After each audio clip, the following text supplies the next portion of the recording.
It pains me that I have to make this video. And I don't know if you guys can tell right off the bat, but this is hurtful, man. Because one of the first videos on my channel was when my GOAT, my MVP, my hero, Jokic, went down with an injury back in early January. And this is when, everybody was like, oh, is he going to make the 65 game minimum? Because he was supposed to be out for like a couple of months. And it was pretty bad. I mean, his injury looked pretty bad.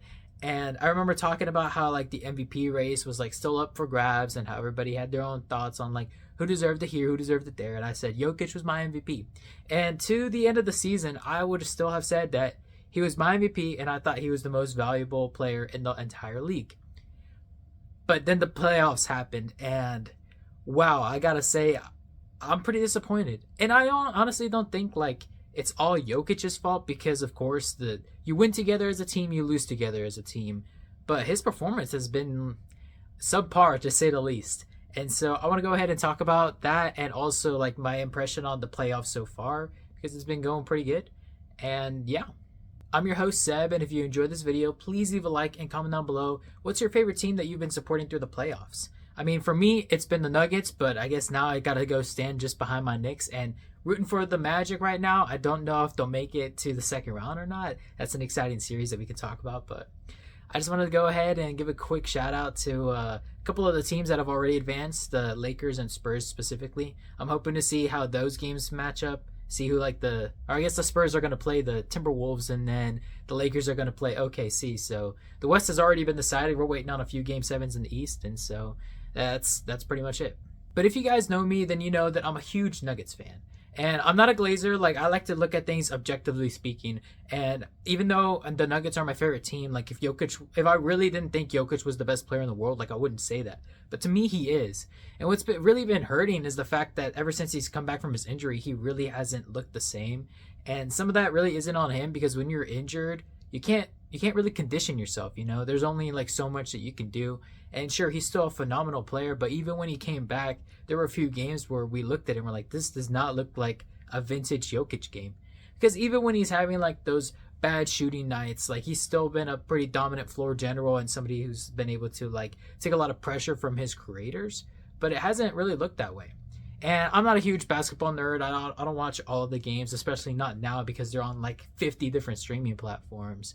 But from the time that I have watched, especially in this matchup series, all we gotta say is like shout out Rudy Gobert, man. Like he might be the GOAT stopper for real. And it's pained me because I was there when Jokic lifted his trophy, and then I was there the following year when Rudy Gobert hit that fadeaway turnaround, and it's been lights out ever since. I think from that moment, Rudy Gobert knew that he owned Jokic, and it literally has been an ass whooping ever since. And it's just so sad to see. And what's even worse is the fact that Rudy Gobert in the past has done a pretty good job defensively on Jokic, and Jokic has still been able to perform like through it all, because he's just a demon. But this series has just not been it for him. Like Rudy Gobert has literally got the clamps on this dude because he's been like 8 for 20 and like 6 for 20. He's like barely hitting 20 points a game. And I mean, sure, he still gets his rebounds and assists, but if he can't score and he's missing all these shots, and they're kind of cooked. And it really sucks because they exited in the first round against an Anthony Edwards-less team, against an Ayo DeSumo and Dante DiVincenzo-less team, and they got whooped. And it really blows, especially as a fan of the Nuggets. Like, that sucks. But even as a fan of basketball, like, this was just a really like poor series. And hats off against the Timberwolves. Like, it's not that the Nuggets lost this. Like, the Timberwolves played insane. Like, some of their players really just hooped out. So shout out Jaden McDaniels, especially in this game 6. Phenomenal game from him. But what's been happening with the narrative recently is that people are trying to play the revisionist history and try to say that Jokic maybe hasn't been deserving of all of the recognition and titles that he has earned in the past few years. And that's honestly the real main reason why I wanted to talk about this. You guys know I'm not a basketball channel. I just love to cover a lot of media, and basketball is something that I really care about. But when it comes to like the big heated GOAT debates about like who really is the best of all time or whatever, I really like to look at an objective view and be like, we can acknowledge that both of these people are good, and like depending on your argument, like you can sway me either way. But now I'm starting to really side with them LeBron fans, where people just try to pick out the negatives or revisionist stuff and be like use it against them. Especially when LeBron came out recently saying that, like, yeah, it sucked at first when people were like, oh, you've made 10 finals and only won 4 of them. But also, like, how many of those finals would they have made if LeBron wasn't on the team? Like, the one thing that I saw somebody say is that, like, apart from 2011, you can't really say that any of those other final losses were his fault. And every single time he's put up a really good fight. And people try to use that as a negative against him. And now people are trying to do the same thing with Jokic, where they're saying that his one ring was super Mickey Mouse and how he's never beaten a good team in the playoffs. What the fuck does that even mean? Because the thing about basketball right now is that the regular season doesn't have a lot of weight as it did in the past, because people are load managing more and players aren't playing all the games, hence why they had to make the 65 game rule. And so the regular season doesn't really matter as much for anything. The only thing teams really care about is just making the playoffs. And obviously you want to be in like the top half, like you want to be a top 4 seed so you don't have to play like OKC in the first round. But as long as you make those playoffs, nobody really cares like where you're at. Because the truth is, if you're a good team, like, it'll show. And the mid teams are just mid. Hence why, like, this 3-6 matchup, like, I wouldn't have said that the Nuggets were an exceptionally good team. Like, did I think they would go deep? Yeah, I did. But also, this Timberwolves team was only, like, 3 games behind them, and they were, like, the 6th seed. And so people are trying to frame this as, like, some shitty-ass Wolves team. But no, they were pretty good. And especially in the West, where it's super stacked, like, come on, guys. And sure, you know, we can all admit that Jokic had a really bad playoff series, and that's uncharacteristic of him. But at the same time, you got to remember the context behind it all, right? Like, this dude Jokic went down with an injury and came back for like the last month or 2 of the season. And I mean, that is kind of a while now that I say that. Like, that is a pretty big time. But they also weren't at full strength because they didn't have Aaron Gordon, and then they also didn't have was it Peyton Watson? And so those are 2 crucial people to their like rotation that they just didn't have. And again, I know the Timberwolves were playing weekend as well, but still, man, you know, like, if you're going to play one side of it, you got to play both sides of it. And to go back to my previous point about the, you know, Mickey Mouse run that Jokic had, people try to say that, oh, he's never beaten a 50-plus team in the playoffs, but so have a lot of other teams. Like, a lot of other teams haven't beaten a 50-plus wins playoff, because you have to play the team in front of you, you know? If a team blows up and they lose to a lower seed, like, that's not the higher seed team's fault, you know?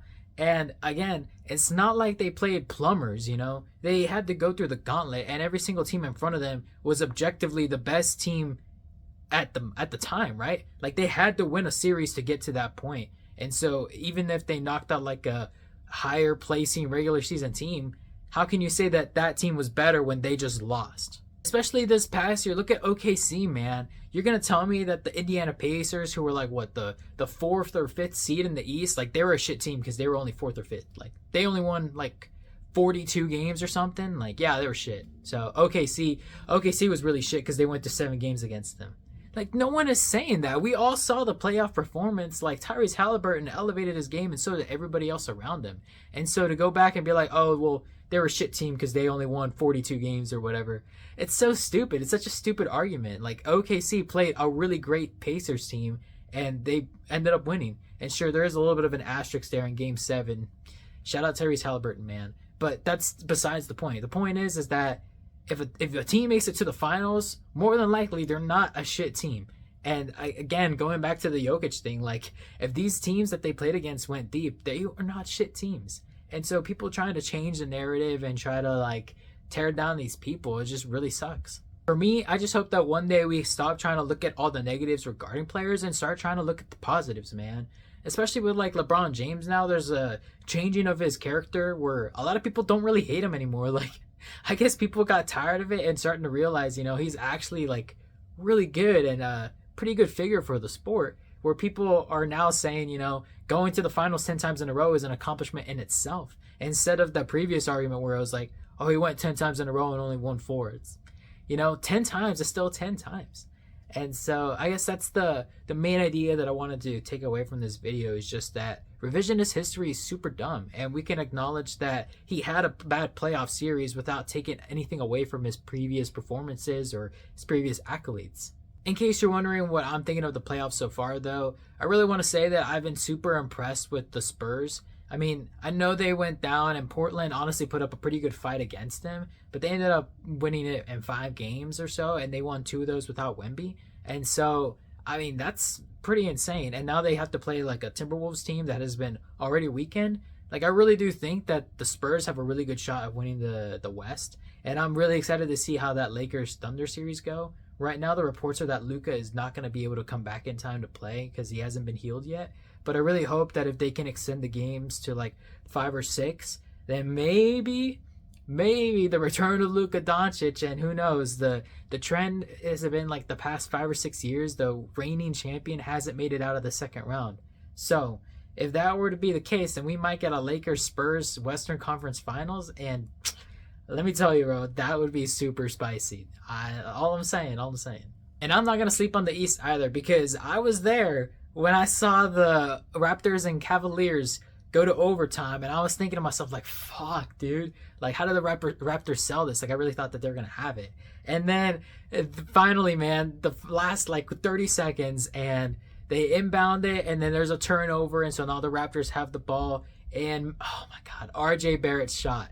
Like, I've been seeing it all over now where people are like, oh my god, this happened twice, you know, like the Kawhi Leonard shot. But I was thinking that then too, because I remember seeing the bench stand up like literally the same spot. The bench is like all standing up, the Raptors bench, just like, oh my god. Let me tell you, man, that was insane to watch live, and seeing like the fan reaction over there in the 6. Oh my goodness, that was so awesome. But anyways, that's all I really want to say about playoff basketball so far. I really hope that we can stop dissing on Jokic and still admire his greatness that he has been. And regardless of whether or not he wins the MVP this year or not, I really do think that he's still like top 3 player in the league. And me personally, he's my number 1. I could see the argument for other 2 people being 1 and 2, one being Shea. But that's besides the point. I hope you all are enjoying the playoffs as much as I am, and I hope you guys have a great rest of your day.